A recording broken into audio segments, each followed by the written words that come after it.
Hey guys, this is Jay here from Gymaware. Really hope you're enjoying Coach Mayor's podcast series so far. Here at Gymaware, we've just released our brand new VBT product, Flex. So I just want to give you a bit of insight into what it is and how it could help you as a coach or athlete. Flex uses brand new laser optic technology to measure barbell velocity, so like Gymaware, it's highly accurate. The device connects straight to your iPhone or iPad. We've had an independent validation study to confirm that Flex is highly accurate. We have loads of awesome features already, and our experienced development team continues to work on software updates each and every day. Key performance metrics are available, including both peak and mean velocity, peak and mean power, distance, bar position and bar path.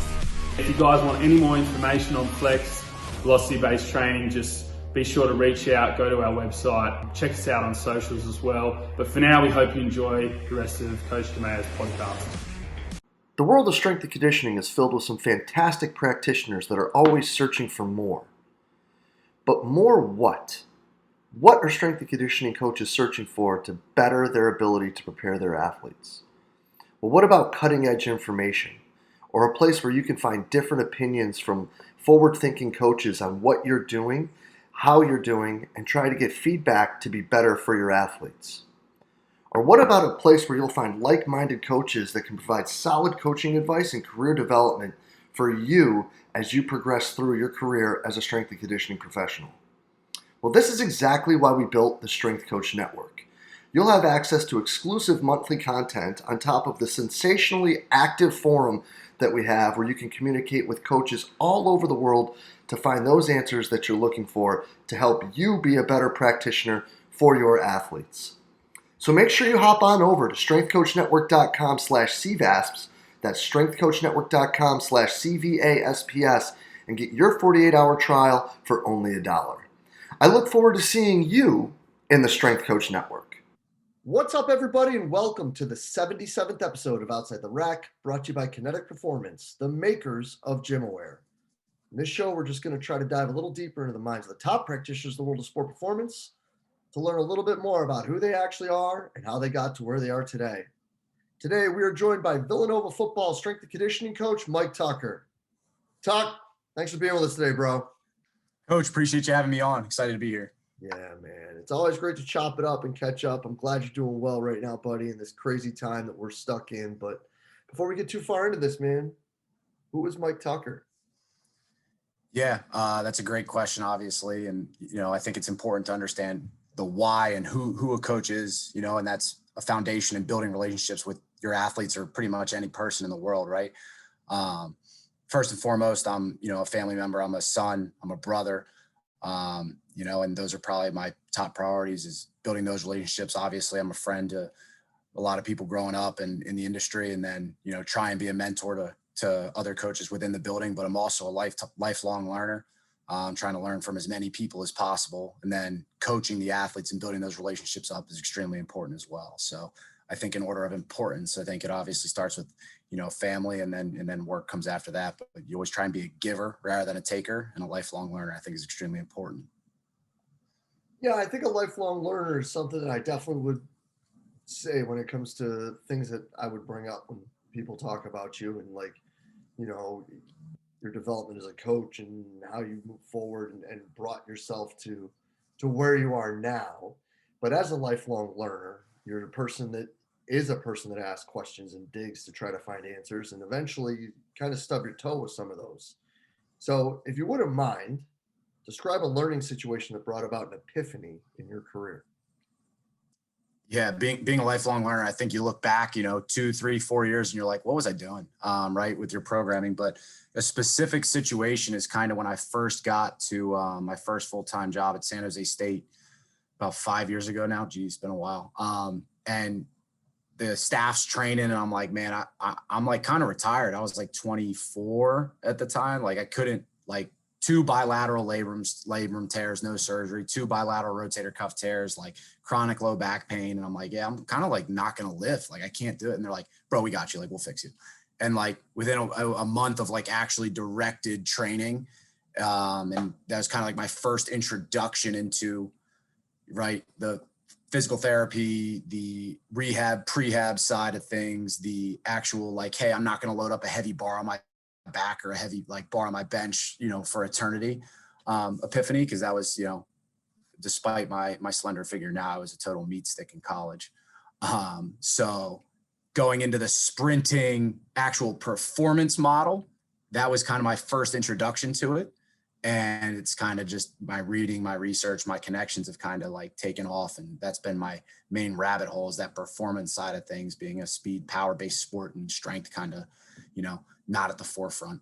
So I'd say that showing up there broken, and then within a month being good to go, max velocity sprinting and training hard and still lifting heavy, I think that was definitely, a pivotal point in my career. I think it's funny how many of us were broken at one point. Yeah. Well, I mean, I was at a point where I wasn't doing any training, especially like heavy. It wasn't even a thought. So to be able to do the things I'm able to do now, even though it's a shell of what I once was, I'm still enjoying training myself. Yeah, but it's another thing that I would probably describe Tuck as is a guy that definitely doesn't just follow the status quo, and somebody who is definitely open to learning, finding different methods, finding different ways of evolving and developing athletes, and really digging to find what a better question is. So the second one I'm really fired up for, bros, and that is, if Mike could ask one question and he knows he's going to get the answer to it, what would that be and why? Well, it's funny you preface it that way, because what I think of when I hear that question is, what's your why? Because every what in the book is kind of irrelevant if the why isn't in alignment. And that's from person to person, coach to athlete. What's your why for being a coach? What's your why for showing up as an athlete? Because then you're able to build that relationship and connect with them. What's your why behind this drill or exercise over that drill or exercise? And then you get that, whether it's in strength and conditioning terms, like that principle and system-based thinking, right? And then you could always have a why and a backing for your exercise selection, your reps, sets, all that other stuff that people like to obsess over. But in the relational side as well with the student athletes, right? They're never going to buy in if you don't have their why and their heart and their soul, right? So I think understanding what the why is for, everything, I think is kind of what we're after, because then you're able to make your decisions based on that thought process. Yeah, because otherwise you're just randomly throwing a bunch of junk out there. Yeah, well, from the strength and conditioning side, 100%, and then the relational side as well, too, right? Like you can go and bark whatever you want at certain kids, but you got to have that emotional, spiritual connection with them, right? You got to have their heart and soul and capture that, and then you're able to move forward with the day and able to approach and coach each kid, different. It might not all be the same, but it's going to be equal. But you're going to approach kids differently. Yeah, no doubt, and I think that at the end of all of that, right, is it if you don't have that backing and that, really that spine to the whole system, to build off of, it's just a bunch of random crap, and these kids can see through all that garbage. Yeah, 100%. Yeah, especially today. But, as a guy, though, that digs and a guy that's willing to try new things and, go against the flow of this field that we work in when it comes to actually looking at speed and max velocity and things of that nature, you're someone who contributes a lot and builds a lot and has helped a lot of other people grow on top of the work you do with the kids there and, running the program out there. But eventually Tuck's got to come back to zero, man. So what's your escape?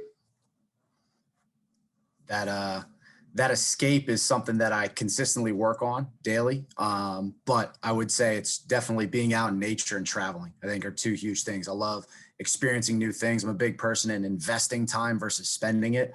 So instead of vegging out on the couch and doing stuff like that, I love to be out in nature. I love to travel. Those are my big ticket items, because I want to experience new things and broaden my horizons as much as possible. And, being in nature is never a bad thing. So I'd say those are two big things for me when it comes to, time to shut down, because I think that's something that a lot of coaches, not just strength coaches, but a lot of coaches tend to lack. I think coronavirus and the shutdown, all that stuff kind of opened a lot of people's eyes, definitely opened my eyes to, hey, we gotta find and make sure we set aside time for those escapes, right? Because it'll catch up and burn you out quick. No doubt. And I think the investing time is a unique choice of words too when we talk about this time with the vid running around here, because it's something that we've talked quite a bit about. Maybe not necessarily when it comes to investing time, but other things that, run into things with coaches. Yeah, and my thought behind the investing versus spending, right? We all get the same amount of time in a day. Everybody knows that, and it's like, okay, well, what are you doing? Are you being intentional with that time away from the facility? Whether it's a side hustle, whether it's intentional time with the family, so you're not on the phone at the dinner table, right? Because that's all time spent. It's not being invested into those relationships. So the investment of time is something that in the last couple of years I've really made sure I paid attention to and made a pivotal point to say, hey, put the phone down, or, hey, this is what I'm going to do for the next hour. And it might not be what I want to do, but it's going to be an investment in my time and into the relationships and things like that. Nah, man, I dig it. I think that's awesome, brother, because I think that, there's a difference between being present and having a presence there. You said it best, Coach. Well, I don't know about said it best. I probably stole that from somebody at some point. I don't know who it was. Whoever it was, I'm sorry. I owe you. Everything's stolen.